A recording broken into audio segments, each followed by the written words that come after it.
kita bisa menang melawan musuh-musuh kita, di mana musuh-musuh itu selalu menjerumuskan kita kepada kesesatan.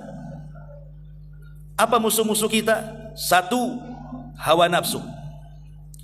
Dua, syaitan. Tiga, orang kafir dan munafik. Itu musuh kita. Musuh kita yang paling berat adalah hawa nafsu. Tapi dengan puasa kita bisa mengalahkannya. Nabi mengatakan, ya ma'syaras syabab, man istata'a minkumul ba'ah falyatazawwaj fa innahu aghaddu lil basari wa ahsanu lil faraji. Faman lam tastati' fa alaihi bisawmi fa inna lahu wijaun, kata Rasul. Anak-anak muda, kalau kalian sudah sanggup menikah, menikah segera. Karena dengan menikah itu bisa menundukkan pandangan dan bisa menjaga kemaluan. Kalau tidak sanggup, puasa, kata Nabi. Karena puasa itu benteng antara kita dan hawa nafsu. Dari sini kita tahu puasa bisa meredam hawa nafsu.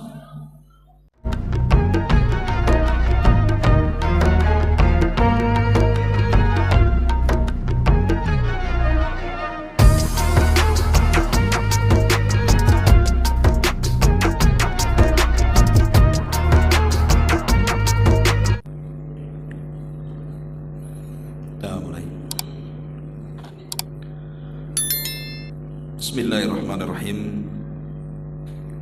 Assalamualaikum warahmatullahi wabarakatuh.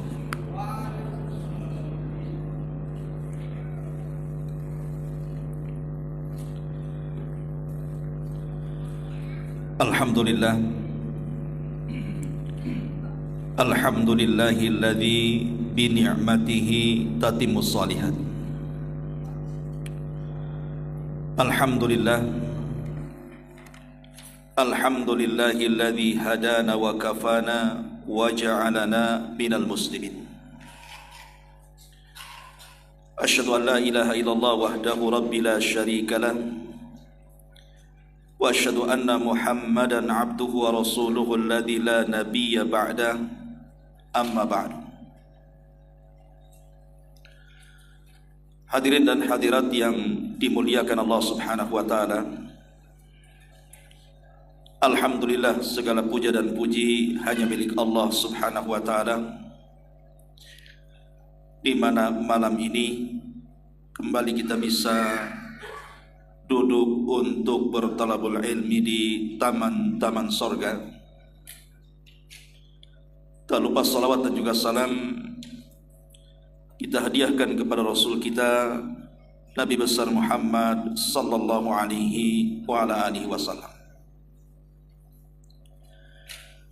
Tema di malam hari ini tentu karena beberapa hari ke depan kita akan kedatangan tamu mulia, bulan Ramadan.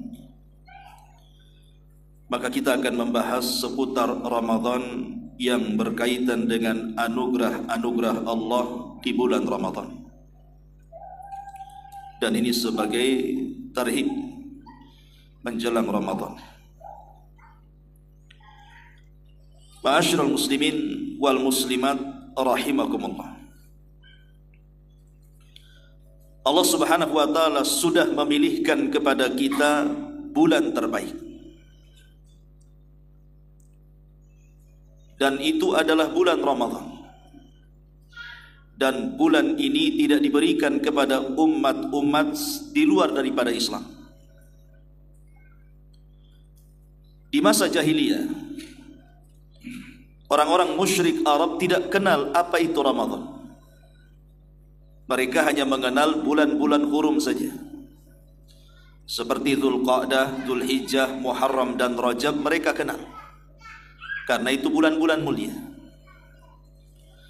Tapi Ramadan tidak dikenal oleh orang-orang jahiliyah. Dikenal Ramadan itu ketika Nabi SAW diangkat menjadi Nabi dan Rasul. Dengan turunnya Al-Quran yang pertama kali kepada Rasul, kemudian mengangkat beliau menjadi seorang Nabi, disitulah Ramadan dimuliakan. karena di dalamnya diturunkan Al-Quran. Bahkan bukan hanya sekedar diturunkan Al-Quran di bulan Ramadan, banyak keutamaan dan keistimewaan yang Allah letakkan di bulan ini, seperti diwajibkannya puasa, digandakannya berbagai macam pahala, dan lain sebagainya. Inilah yang kita akan bahas. Lalu apa saja anugerah-anugerah Allah yang Allah letakkan di bulan Ramadan di sini? Ma'asyiral muslimin wal muslimat rahimakumullah. Yang pertama, sesuai dengan namanya, bahwa Ramadan adalah syahru maghfiratin, bulan diturunkannya ampunan Allah subhanahu wa ta'ala. Karena Ramadan itu diambil dari 3 huruf, Ra, Mim, Dhad. Kalau dibuat tasrif, maka tasrifannya Ramadha yarmadu Ramadhan, artinya pembakaran. Jadi Ramadan itu artinya pembakaran. Apa yang dibakar? Apakah kalau datang bulan Ramadan kita bakar petasan? Kita bakar mercon? Bukan. Itu bukan ciri khas hari raya kaum muslimin. Islam tidak pernah mengenal petasan dan merconan. Jangan menyambut Ramadan dengan petasan dan merconan. Ini budayanya agama luar. Tapi yang dimaksud pembakaran di bulan Ramadan yang sesuai dengan penamaan bulan itu Ramadan, artinya adalah yarmadu dzunub. Yang dibakar itu adalah dosa-dosa manusia. Karena Ramadan itu adalah bulan diampuninya dosa-dosa manusia. Makanya sangat malang dan sangat rugi orang yang diberikan kesempatan 1 bulan untuk membakar dosanya, tapi 1 bulan lewat, rupanya tidak ada 1 dosa yang dibakar Allah subhanahu wa ta'ala. Dan itu disyaratkan bahwa ada orang-orang yang seperti itu. Jadi ada orang-orang yang masuk Ramadan, keluar Ramadan itu 1 dosa pun gak diampuni. Sebagaimana isyarat sebuah hadis. Satu hari Nabi SAW pernah naik ke atas mimbar. Setiap tangga mimbar Rasul mengucapkan amin sampai 3 kali. Kemudian Nabi SAW berkhutbah. Selesai khutbah Rasul turun. Kemudian sahabat bertanya, "Ala ma amanta ya Rasulullah?" Rasul, tadi sewaktu engkau naik ke atas mimbar, kami mendengar engkau mengucapkan amin 3 kali. Apa yang kau aminkan? Kami tidak mendengar doanya. Maka Nabi SAW mengatakan, "Oh, tadi Jibril datang kepadaku. Kemudian Jibril memintakan amin akan doa yang akan didoakannya. Maka ku aminkan doanya." Kemudian Nabi SAW menyebutkan salah satu doa Jibril yang diaminkannya adalah, "Ragima anfu rajulin adraka ramadhana thumman salah falam yughfar min dhunubi." Celaka dan binasa orang yang masuk bulan Ramadan sampai Ramadan selesai, tidak ada 1 pun dosanya yang diampuni oleh Allah subhanahu wa ta'ala. Maka ku aminkan kecelakaannya, kata Rasul.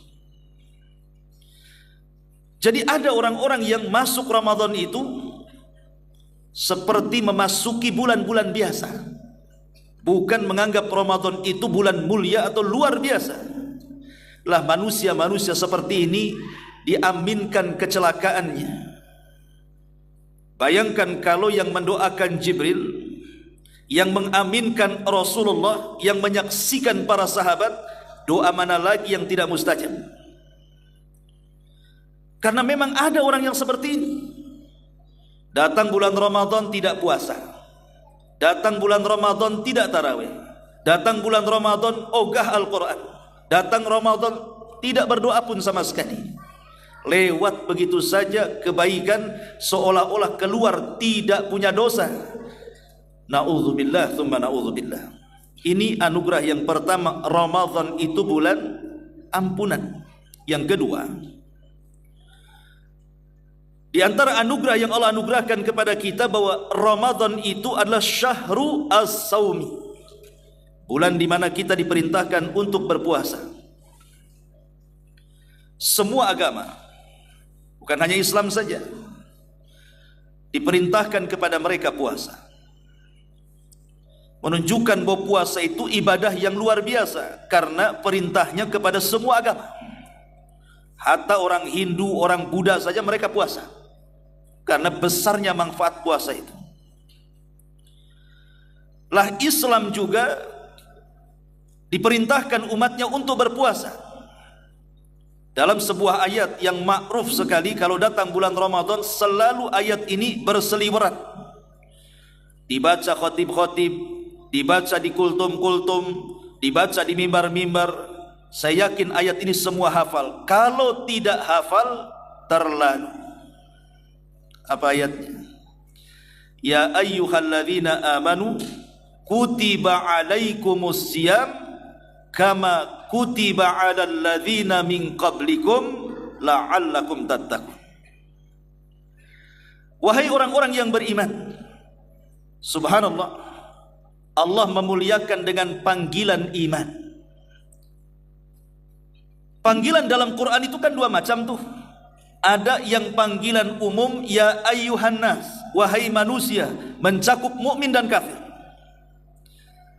Tapi dalam ayat ini tidak menggunakan panggilan umum, tapi panggilan khusus, wahai orang-orang yang beriman. Kata Abdullah ibn Mas'ud radhiyallahu anhu, kalau ada ayat memanggil kita dengan iman, fa'ar'i sam'ak, kata beliau, dengarkan dengan seksama. Barangkali setelah panggilan itu ada perintah penting yang harus dilaksanakan atau ada larangan bahaya yang harus ditinggalkan. Itu kata Abdullah bin Mas'ud radhiyallahu anhu. Dan panggilan dalam ayat ini khusus kepada umat yang sudah masuk Islam. Artinya di luar Islam dia tidak terkena panggilan ini. Anehnya, kalau ada orang yang mengaku muslim dipanggil dengan panggilan ini kok tidak respon, jangan-jangan dia tidak Islam. Karena panggilan ini bagi orang-orang yang sudah Islam kan. Samalah kalau seandainya ada pedagang bakso lewat di depan rumah, kemudian lewat lagi pedagang somai, kemudian lewat lagi pedagang rujak. Kita panggil satu dari tiga pedagang itu, anggaplah bakso. Bakso kemari. Tukang bakso itu dengar panggilan kita, tapi tak mau nengok. Kira-kira kita katakan apa ke tukang bakso itu? Dasar tukang bakso budak. Kan begitu? Masa dipanggil kok enggak nengok-nengok? Lah kalau seandainya ada orang-orang yang beriman kok dipanggil dengar tapi tidak ikut puasa, apa namanya? Mukmin budak itu namanya. Panggil kok enggak mau puasa. Ini panggilan mulia. Karena panggilan ini panggilan khusus masalahnya. Khusus bagi orang-orang yang sudah masuk Islam saja terpanggil. Berarti kalau kita merasa beriman mestinya terpanggil dengan ayat ini. Apa panggilannya? Kutiba alaikumus siyam, diwajibkan atas kalian puasa. Kutiba dalam bahasa Arab itu beda dengan furidoh, beda dengan wujibah. Padahal sama-sama lafadznya, sama-sama maknanya. Wujibah ya diwajibkan, furidoh ya diwajibkan, kutiba ya diwajibkan. Kenapa Allah tidak mengatakan furidoh alaikumus siyam atau wujiba alaikumus siyam? Kenapa menggunakan kutiba? Ulama tafsir mengatakan apabila kewajiban sesuatu menggunakan lafaz kutiba, berarti amalan yang diwajibkan itu memiliki sesuatu yang sangat berat dilakukan. Contoh, Allah mengatakan kutiba alaikumul qital, diwajibkan atas kalian perang. Perang itu berat apa ringan? Berat, perlu keberanian. Tidak semua bisa perang. Atau Allah mengatakan kutiba alaikumul qisas, diwajibkan atas kalian qisas. Qisas itu berat. Lihat orang-orang yang ketika berkelahi, kemudian dia membunuh kawannya dengan pisau, dengan golok, dengan macam-macam, matilah kawannya. Dalam Islam kalau dia membunuh, dibunuh. Ketika dia membunuh gampang, ketika mau dibunuh ketakutan dia, karena qisas itu berat. Lah puasa juga berat kan. Banyak kemudian orang-orang yang imannya tipis ketika berpuasa mengeluh dia, aduh lapar, lama kali maghrib, dia jam berapa ini katanya, pegang perut. Apa yang pegang perut? Lapar pak katanya. Ya memang puasa lapar, karena memang ibadah puasa itu berat. Beda dengan sholat. Kalau sholat kan bisa disetel ya, sesuai volume. Mau dibuat 10 menit bisa, mau dibuat 5 menit bisa. Itu sholat, tergantung durasi bacaan. Pengen lambat an-naba abasa, pengen cepat inna a'tayna kulhu, kan begitu. Kalau sholat volumenya bisa dilambatkan, bisa dicepatkan. Tapi kalau puasa kan tidak bisa dilambatkan, dicepatkan kan. Gimana mempercepat puasa? Antum buka jam 8, masa baru puasa udah buka? Tidak bisa. Puasa itu aturannya tegas, jelas. Ketika terbit fajar shadiq, tidak boleh makan, tidak boleh minum, menahan syahwat sampai terbenam matahari. Mau tidak mau. Tetapi meskipun puasa itu berat, tidak ada ceritanya orang mati karena puasa. Berat iya, tapi tidak ada cerita orang mati karena puasa. Ada orang mati, Pak Ustadz, kenapa? Puasa. Mana ada. Karena Allah sudah tahu kadar manusia. Makanya Allah tahu maslahat ibadah manusia. Lah puasa ini yang berat ini juga diwajibkan kepada umat sebelum kita. Lala apa hikmahnya? Allah katakan la'allakum tattaqun, agar kalian bertakwa. Berarti sasaran hikmah puasa itu bukan perut kita, tetapi sasarannya adalah hati kita, karena takwa itu di hati. Makanya sebagian para ulama seperti yang dikatakan Al-Imam Al-Ghazali dalam kitab Ihya-nya, ketika membagi tingkatan-tingkatan orang yang berpuasa, beliau mengatakan bahwa orang yang berpuasa itu 3 tingkatan. Tingkatan yang pertama disebut saumul awam, puasanya orang-orang awam. Dan puasanya orang awam itu identik dengan yang penting gugur kewajiban, yang penting sah. Mereka tidak mikir pahala.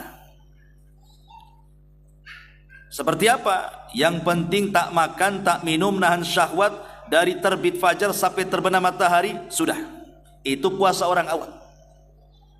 Sah kalau mendatangkan rukun dan syaratnya dalam ibadah itu. Tapi apa dapat pahala? Dapat capek saja. Karena ada hadis Nabi SAW mengatakan rubba shaimin laisa lahul jaza illal ju'i wal atas.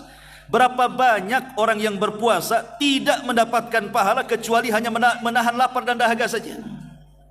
Kan capek-capek akhirnya puasanya. Nah itulah puasa orang awam, puasa capek-capek.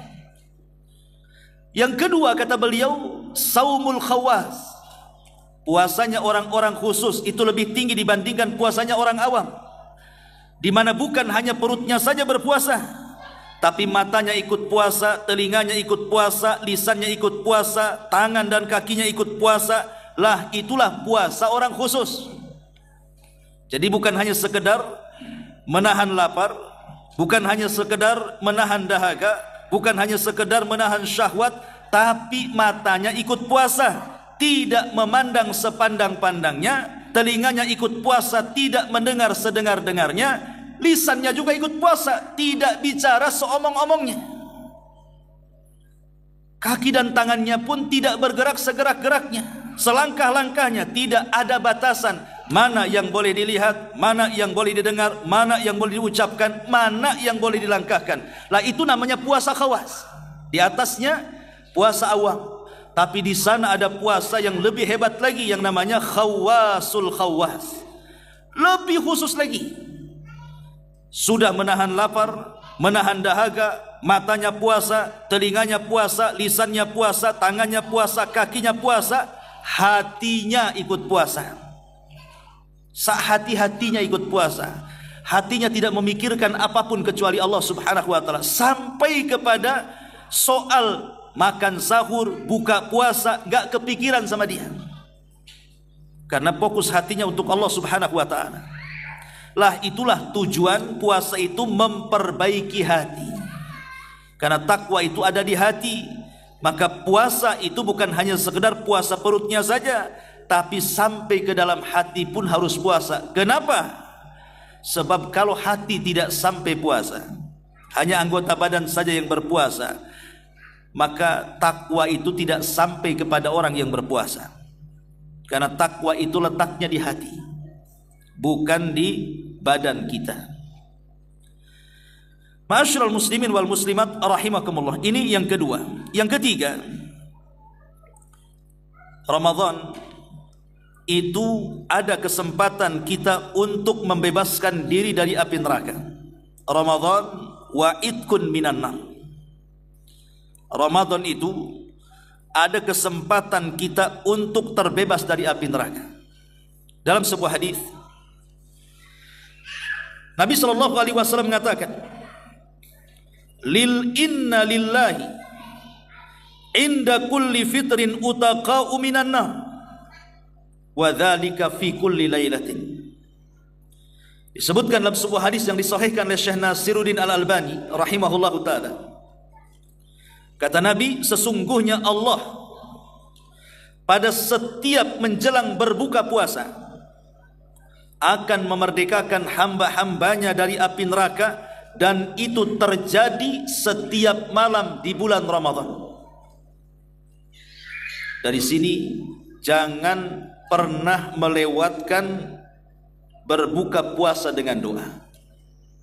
Karena di sini Rasul mengatakan Allah itu setiap melihat hambanya yang sedang berbuka puasa, ada di antara mereka yang akan dibebaskan dari api neraka, dan itu setiap malam di bulan Ramadan.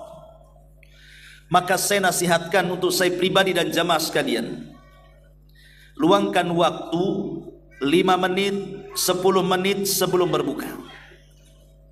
Angkat tangan tinggi-tinggi, berdoa kepada Allah. Katakan, ya Rabb, Allahumma a'tik riqabana minan nar. Ya Allah, bebaskan diriku dari api neraka. Kalau perlu doakan juga keluarga kita. Ya Allah, bebaskan aku dari neraka, bebaskan istriku dari neraka, bebaskan suamiku dari neraka, bebaskan anak-anakku dari neraka, bebaskan kedua orang tuaku dari api neraka, dan orang-orang yang kucintai dari api neraka. Karena di sini Nabi mengatakan Allah melihat hambanya menjelang berbukanya. Di situ ada hamba-hamba Allah yang akan dimerdekakan dari api neraka, dan itu setiap malam.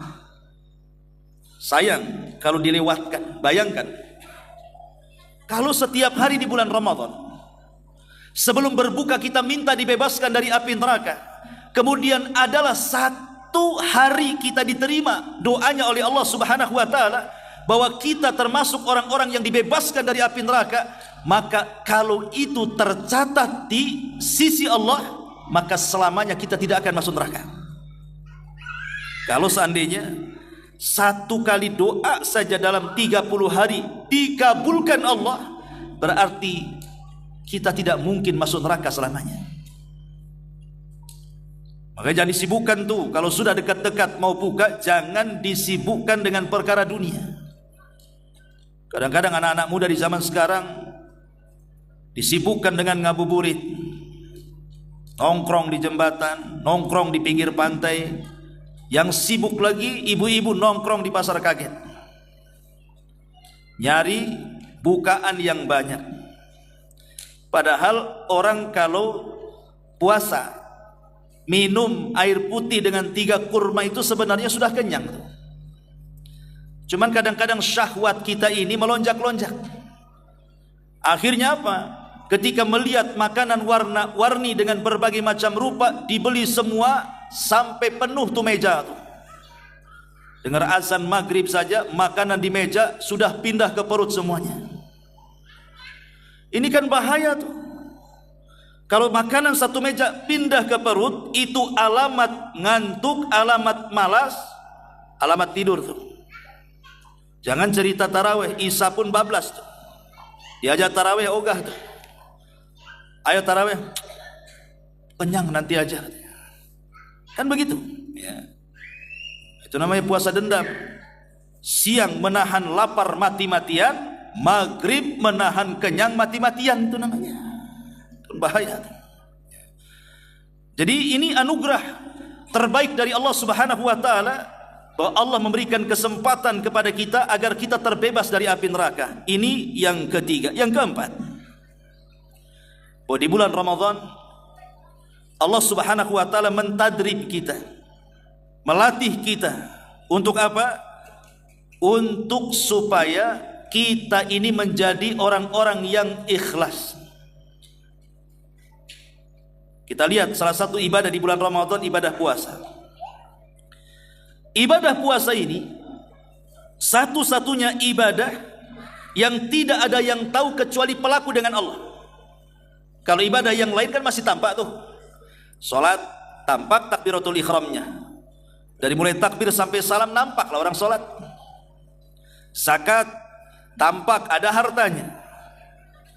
Haji lebih tampak lagi, yang ngantar satu kecamatan. Gimana tak tampak?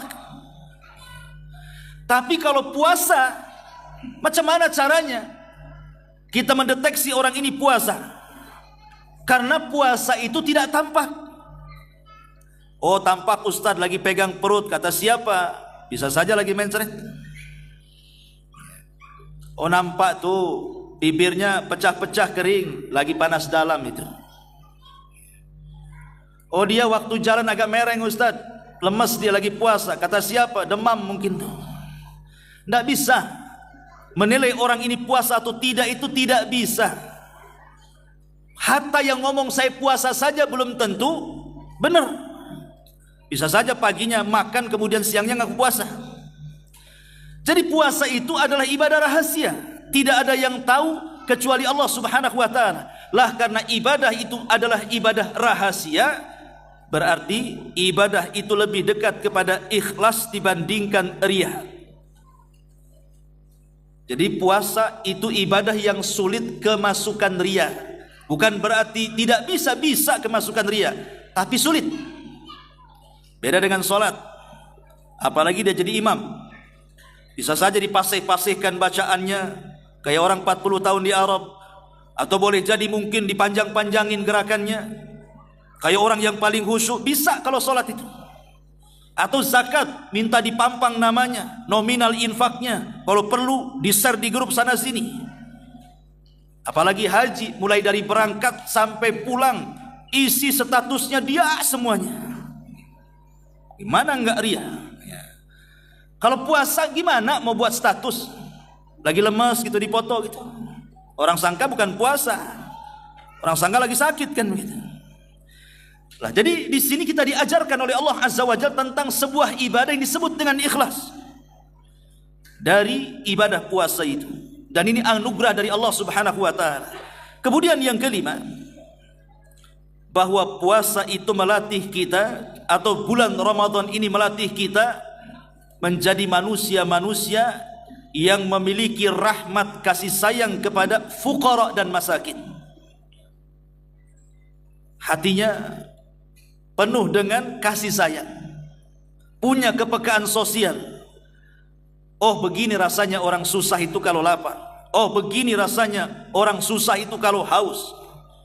Jadi orang-orang kaya itu mereka merasakan kepedihan orang-orang yang susah. Kalau kita alhamdulillah di Batam ini mungkin puasa Ramadan saja, tapi ada sebagian saudara-saudara kita seperti di Palestina itu setahun Ramadannya. Makan susah, minum susah, bantuan susah, kan begitu. Jadi kita bisalah merasakan bagaimana saudara-saudara kita itu yang tidak makan kenyang, yang tidak minum sampai betul-betul puas. Lah Ramadan mengajarkan itu semuanya. Dulu di zaman Nabi SAW, sahabat Ali radhiyallahu an pernah bernazar. Ketika salah satu putranya sakit, Ali mengatakan, kalau Hasan ataupun Husain ini sehat, maka aku akan berpuasa 3 hari dalam bulan ini. Qadarullah, sehat pula anaknya. Maka akhirnya kemudian Ali pun harus melaksanakan nazarnya. Maka Ali pun kemudian berpuasa.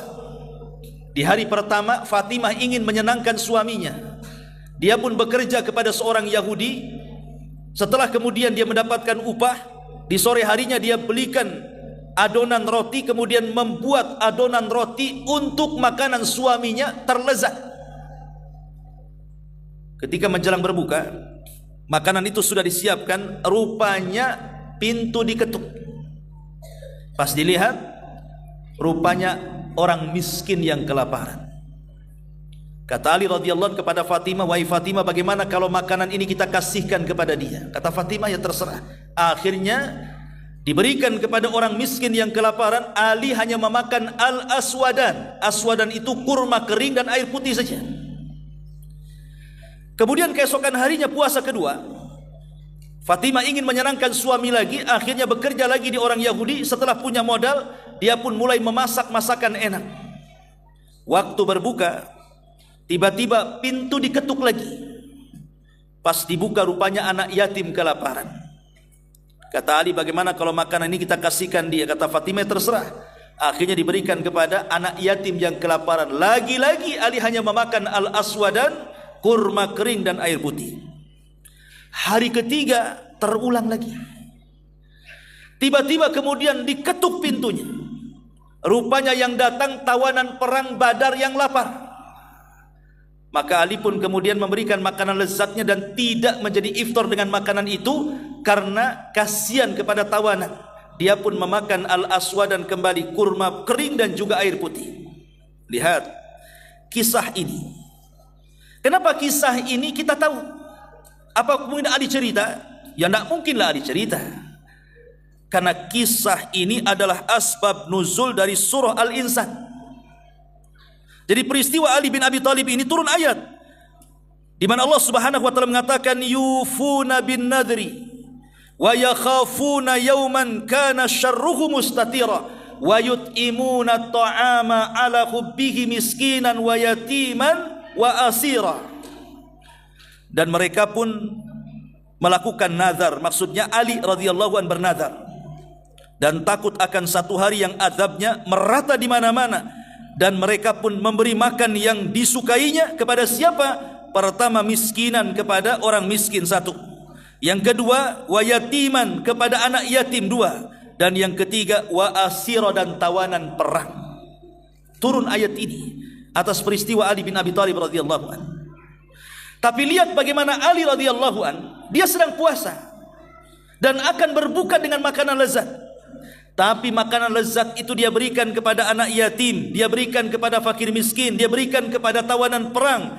Ini menunjukkan bahwa orang yang berpuasa itu muncul kepekaan sosialnya. Wa yu'thiruna ala anfusihim walau kana bihim khasasa. Mereka lebih mendahulukan orang lain walaupun. Itulah hikmah daripada Ramadan. Melatih kita untuk dermawan, melatih kita untuk tidak menjadi bakhil.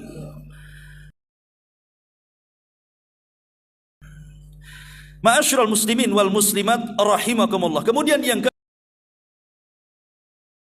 anugerah di bulan Ramadan. Ramadan ini Allah anugerahkan kepada kita agar kita musuh kita yang selama ini menyesatkan kita. Kita bisa menang melawan musuh-musuh kita. Di mana musuh-musuh itu selalu menjerumuskan kita kepada kesesatan. Apa musuh-musuh kita? Satu, hawa nafsu. Dua, syaitan. Tiga, orang kafir dan munafik. Itu musuh kita. Musuh kita yang paling berat adalah hawa nafsu. Tapi dengan puasa kita bisa mengalahkannya. Nabi mengatakan, ya ma'syaras syabab, man istata'a minkumul ba'ah falyatazawwaj fa innahu aghaddu lil basari wa ahsanu lil faraji. Faman lam tastati' fa alaihi bisawmi fa innalahu wijaun, kata Rasul. Anak-anak muda, kalau kalian sudah sanggup menikah, menikah segera. Karena dengan menikah itu bisa menundukkan pandangan dan bisa menjaga kemaluan. Kalau tidak sanggup, puasa, kata Nabi. Karena puasa itu benteng antara kita dan hawa nafsu. Dari sini kita tahu puasa bisa meredam hawa nafsu. Dan Imam Ibnul Qayyim mengatakan bahwa puncak dari hawa nafsu itu ada 4. Pertama, fudulut ta'am, banyak makan, banyak minum. Karena dengan banyak makan akhirnya kekenyangan. Kalau sudah kekenyangan akhirnya kemalasan. Kalau sudah malas, susah untuk ibadah. Lihat orang kenyang itu kan kayak ular sawah habis makan kan. Habis makan tidur. Kemudian yang kedua, fudul al-kalam, banyak bicara. Ketika orang banyak bicara, apalagi sambil ngerumpi, jatuh ke ghibah, jatuh ke dusta, jatuh ke namimah, jatuh ke merendahkan orang, dan begitu seterusnya. Yang ketiga, fudul mukhalatatin nas, berlebihan dalam bergaul, jalan sana, jalan sini, habis hanya untuk main-main saja. Kemudian yang terakhir, fudulul manam, banyak tidur, tidur aja kerjanya. Kalau orang sudah tidur itu, mau 2 jam, 3 jam, 1 hari, gak sadar orang tidur itu, maka akan banyak kebaikan yang luput kepada dia. Karena dia gak sadar berapa jam dia tidur. 4-4-nya bisa dikalahkan dengan puasa. Gak minum, kuranglah tuh makan tuh, kenyang pun kurang. Orang puasa malas bicara, makanya orang puasa itu saking hausnya tahan, dikumpulinnya ludah, telan lagi, dikumpulin telan lagi. Cemana dia mau banyak ngomong? Orang puasa itu dikit bicara biasanya. Saya pun kalau puasa siang-siang ceramah itu cepat haus tuh.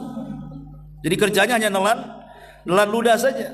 Termasuk banyak tidur, orang puasa lapar, susah tidur biasanya.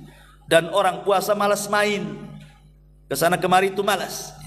Makanya puasa itu bisa menundukkan hawa nafsu. Insyaallah habis Isya kita lanjutkan karena sudah datang waktu Isya. Subhanallah bihamdika, asyhadu an la ilaha illa anta astaghfiruka wa atubu ilaik. Allahu ta'ala alam. Assalamualaikum warahmatullahi wabarakatuh.